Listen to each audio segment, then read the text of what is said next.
حضور کے ایک صحابی ہیں حضرت علقمہ رضی اللہ تعالیٰ عنہ، بڑے نیک متقی حاجی، عمرے کثرت سے کرتے تھے، حج ہر سال کرتے تھے۔ ان کے وصال کا وقت آ گیا۔ حضرت حیدر کرار، حضرت بلال حبشی رضی اللہ تعالیٰ عنہ اور ایک اور صحابی وہاں گئے موقع پر۔ بار بار وہ کلمہ پڑھنے کے لیے کوشش کرتے ہیں لیکن کلمے پہ زبان چلتی نہیں ہے۔ تو انہوں نے حضور کی بارگاہ میں آ کر کے عرض کی کہ یا رسول اللہ صلی اللہ علیہ وسلم، علقمہ مر رہا ہے، آخری سانس ہیں اس کے، لیکن کلمہ پڑھنا چاہتا ہے، پڑھا نہیں جا سکتا، کیا کرے؟ آپ پوچھو اس کے ماں باپ زندہ ہی مر گئے ہیں؟ صحابہ نے عرض کیا باپ تو فوت ہو گئے، ماں زندہ ہے۔ آپ اگر وہ ماں اس کی چل کے آ سکتی ہے تو مہربانی ہے، نہیں تو میں چلتا ہوں۔ جا کے ان مائی صاحبہ سے کہا، مائی صاحب نے کہا میری کیا مجال ہے کہ میں کہوں سرکار میرے پاس آئے، میں حضور کے خادمہ اور کنیز ہوں، حضور کی بارگاہ میں چلوں گی۔ جب وہ مائی صاحبہ آئے تو پھر آپ نے ان سے فرمایا مائی یہ کیسا آدمی تھا؟ علقمہ کیسا تھا؟ انہوں نے کہا بہت اچھا آدمی تھا، حاجی تھا، 5 وقتہ نمازی تھا، تہجد پڑھتا تھا، قرآن تلاوت کرتا تھا، بہت خوبیاں تھیں اس میں۔ تو آپ نے فرمایا میں یہ نہیں پوچھتا سوسائٹی میں کیسا تھا، میں یہ پوچھنا چاہتا ہوں تیرے ساتھ اس کا تعلق کیسا تھا۔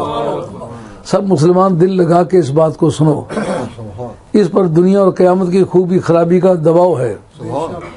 تو جو گھر میں کوئی بات ہوتی مجھ سے کوئی مشورہ نہیں کرتے تھے، آپ تو دونوں بیوی میاں طے کر لیتے تھے، جو بات بیوی کہتی تھی وہ کرتا تھا، میں کتنا بھی منع کروں وہ میری بات کو کوئی اہمیت نہیں دیتا تھا۔ آپ نے فرمایا اس کو بخش دے۔ کہا یا رسول اللہ میں اس کو بخش نہیں سکتی، میں نے جوانی قربان کی ہے، صحت قربان کی ہے، اپنی زندگی کی آرزویں قربان کی ہیں، یتیم بچہ تھا، باپ اس کا کوئی وراثت چھوڑ کے نہیں گیا، بڑی مشکل سے پالا ہے، تو مجھے اس نے بہت برا صلہ دیا ہے، اس لیے میں بخش نہیں سکتی۔ آپ اگر بخش نہیں سکتی تو پھر ہم اس کو آگ لگاتے۔